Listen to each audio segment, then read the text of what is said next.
ఇప్పుడు జగన్మోహన్ రెడ్డి గారు 2009 సెప్టెంబర్ 2వ తారీఖున రాజశేఖర రెడ్డి గారు చనిపోయిన రోజు నుంచి జగన్మోహన్ రెడ్డి గారు యుద్ధం ప్రకటించాడు.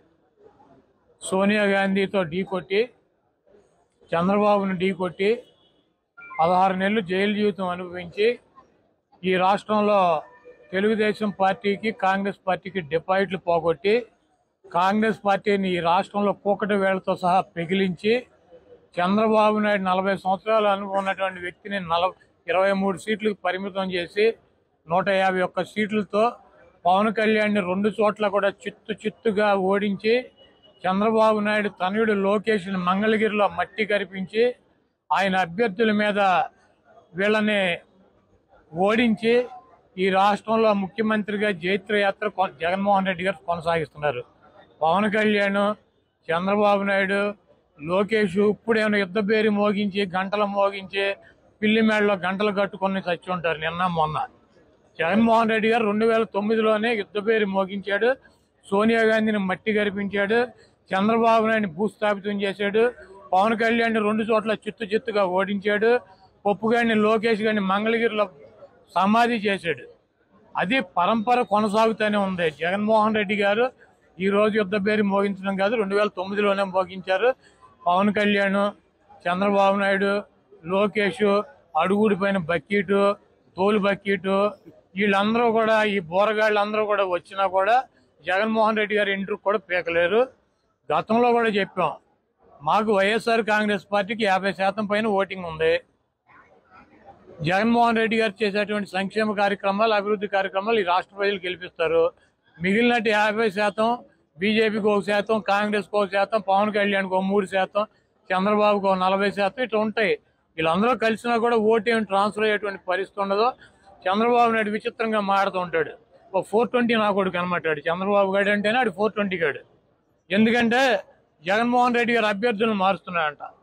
ఎంఆర్ఓలకు ట్రాన్స్ఫర్లు ఉంటాయి, అధికారులకు ట్రాన్స్ఫర్లు ఉంటాయి, ఎమ్మెల్యేలకు కూడా ట్రాన్స్ఫర్లు ఉంటాయి అంటాడు. మరి వీడి 420 గాడు 78లో కుప్పంలో పోటీ చేశాడు, చంద్రగిరిలో పోటీ చేశాడు 78లో కాంగ్రెస్ పార్టీ తరఫున. కుప్పం నుంచి చంద్రగిరి 110 కిలోమీటర్లు. ఈయన పోటీ చేసిన చంద్రగిరి నుంచి కుప్పం 110 కిలోమీటర్లు, కర్ణాటక బోర్డర్లో, తమిళనాడు బోర్డర్లో ఉంటుంది అది. మరి వీడు ఎట్లా ట్రాన్స్ఫర్ అయ్యలేడండి? చంద్రగిరి నుంచి కుప్పం వీడు ఆఫీసరా, వీడు అధికారా, వీడు ఎమ్మెల్యేకి వెళ్ళలేదా? అన్ని సొల్లు నా కొడుకు, సొల్లు మాటలు, సొల్లు నా కొడుకు అనమాట. నా ట్రాన్స్ఫర్లు ఉంటాయని నాకు తెలియదు. విచిత్రంగా ఈడే కదా అసలు ట్రాన్స్ఫర్ ఎప్పుడు 89లో వెళ్ళాడు, 30 సంవత్సరాల నాడు వెళ్ళాడు ఈ ట్రాన్స్ఫర్ అయ్యి చంద్రగిరి నుంచి కుప్పం. మరి వీడి కొడుకు అక్కడ మంగళగిరిలో స్కూల్లో చదువుకున్నాడా? వీడు ఊరు మంగళగిరా? లేకపోతే వీడు పుట్టింది, వీడు పెరిగింది మంగళగిరా? మరి ఈడేటో వచ్చాడు పప్పు నా కొడుకు మంగళగిరి పోటీ చేయటానికి ట్రాన్స్ఫర్ అయ్యి రాలేదా? హైదరాబాద్లో చేయొచ్చుగా, లేకపోతే ఆడి బాబు చంద్రగిరిలో చేయొచ్చుగా.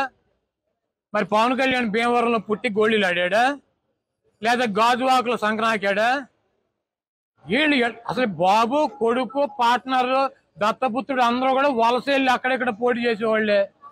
వీళ్ళకంట ట్రాన్స్ఫర్లు ఉంటాయని తెలియదంట. ఓరిడి అమ్మ, చంద్రబాబు నటన చూస్తే మామూలుగా ఇంటి వారు సిగ్గుపడతాడు. ఆయనే చెప్పాడు, నా అల్లుడు పెద్ద నటుడు, దొంగ నా కొడుకు అని చెప్పి. కాబట్టి ఈ ట్రాన్స్ఫర్లు ఇవన్నీ పిట్ట కథలు, ఇవన్నీ చంద్రబాబు నాయుడు చెప్పినా కూడా నడవదు. చంద్రబాబు నాయుడు, పవన్ కళ్యాణ్, లోకేష్ నిన్న మొన్న యుద్ధం ప్రకటించారు. జగన్మోహన్ రెడ్డి గారు ఆల్రెడీ యుద్ధం ప్రకటించి 12 ఏళ్ళు అయింది. సోనియా గాంధీని మట్టి కరిపించాడు, చంద్రబాబు నాయుడిని పాపరం చేశాడు, పవన్ కళ్యాణ్ కనీసం ఎమ్మెల్యే కూడా చేయకుండా జరగకుండా చూశాడు. ఈరోజు చంద్రబాబు నాయుడు, పవన్ కళ్యాణ్, లోకేష్ మేము ఎమ్మెల్యేలకు గెలిస్తే చాలు, ప్రతిపక్షం వస్తే చాలు అని వాళ్ళు యుద్ధం చేస్తున్నారు. వాళ్ళు జగన్మోహన్ రెడ్డి గారితో యుద్ధం చేసేదేంటి?